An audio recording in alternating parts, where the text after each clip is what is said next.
Hi there folks, welcome to Dunsy's Guitar World. Or as I like to say, welcome to the room of infinite bullshit! Indeed, indeed.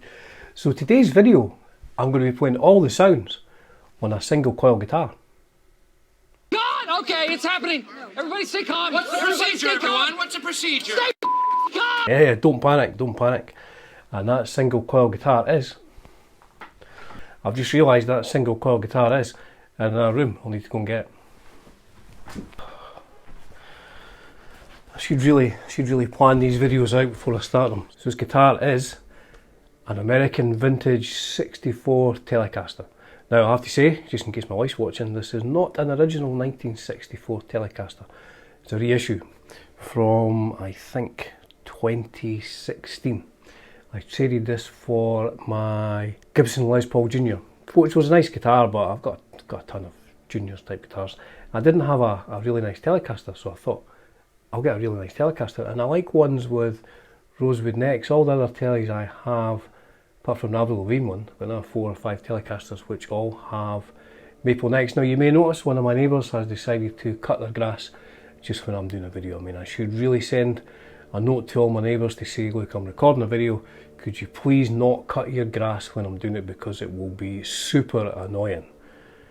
But anyway, we'll try and get through this difficult time. So yes, this is a 2016 Telecaster. Beautiful guitar, I have to say, very light. So let's look at the specs. Let's see what Fender say about this fine guitar. So here's what Fender say about the American Vintage 64 Telecaster. The American Vintage series introduces an all-new lineup of original era model year guitars that bring Fender history and heritage to authentic and exciting new life, with key features and pivotal design elements spanning the mid-1950s to the mid-1960s. The new American Vintage series instruments delve deep into Fender's roots, expertly preserving an innovative US guitar making legacy, and vividly demonstrating like never before that Fender not only knows where it's going, but also remembers where it came from. The American Vintage series has long presented some of Fender's best selling guitars.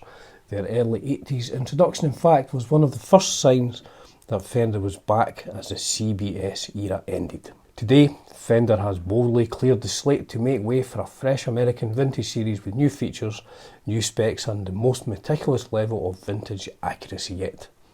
Rather than just replacing the previous models with different ones, we've completely and comprehensively reimagined the entire vintage reissue concept, restoring original tooling dies, voicing new pickups, reformulating vintage colours, and more, based on actual vintage guitars we tracked down to make sure we had it right. We did the work and it shows, yes, because there's pure tonal magic in each new American Vintage instrument. 1964, it's even before I was born, just 1964, was a monumental year for popular music and a pivotal year for the Telecaster too, as seen in the American Vintage 64 Telecaster. The thicker maple neck of the 50s and the early 60s now gave way to a more rounded C-shaped profile. It's quite a slim neck, I have to say. This time topped with a round laminated rosewood fingerboard with larger pearl dot inlays. Other vintage accurate touches include a lightweight alder body. It is very light, I have to say. Ash on white blonde model, like mine. Staggered bridge pole magnets, threaded steel barrel bridge saddles, 3-ply white pickguard with 8 holes, top hat switch tip, flat knurled chrome control knobs, and more. Pickups. Bridge pickup is the new American Vintage 64 grey bottom Tele single coil. Neck pickup is, perhaps not surprisingly, the new American Vintage 64 grey bottom Tele single coil pickup. 3 position switch. So there you have it, in Leo Fender's own words. I don't know if Leo Fender wrote that, but certainly somebody in the Fender organisation did write that. It is a really nice guitar, it's really light. Now I mentioned the neck's quite slim. I think they went to slimmer necks in the 60s than their 50s guitars, and the frets are very small. It takes a bit of getting used to. You can't do your normal, I think a pick here, you can't do your normal sort of Gibson big wide bend. Frets out, So you have to be careful. You have to adapt your playing slightly if you're a Gibson. I mostly play Gibsons or Gibson equivalents like Grecos and stuff like that, Orwells. So you do have to kind of adjust your playing a bit. You're playing one of these if you're used to Gibson like 12-inch sort of radius and stuff like that, and bigger frets as well. But yeah, it's nice, sounds great. Now what I had thought about doing, I mean check this out, what I had thought about doing was, I bought this bare knuckle boot camp. Now this is a high output pickup, I think this is about 15k, and I had thought about putting this high output pickup in this vintage style guitar. Oh wait, you're serious? Let me laugh even harder. Yeah, I'll be totally serious. That's not how it works. That's not how any of this works. But I realised the error of my ways pretty quickly, and I thought, no, I'm going to keep this stock vintage style with the 64 pickup. It's got a really good sound. In fact, here are some sounds over some video I did of the guitar, all played on this guitar and all recorded through the, what's it called again? The Kemper. So I tried to get as many different sounds as I could, from very clean to sort of mid-range overdrive to even filthier overdrive. See what you think.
Now I will say one thing about this, it's called a flash coat of lacquer. It chips really easily.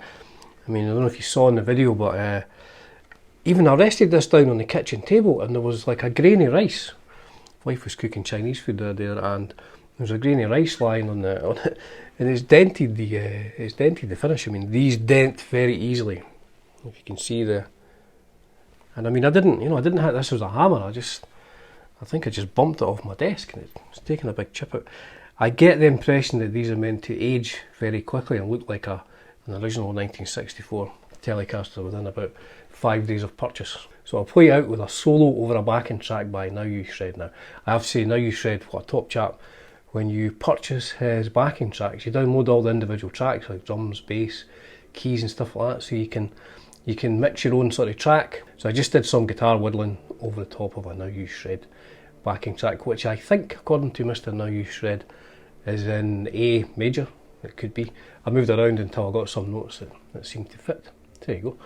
64 American Telecaster reissue. A very nice guitar. As ever folks, it's a privilege and a pleasure bringing you content on Dunsy's Guitar World. Cheers for now.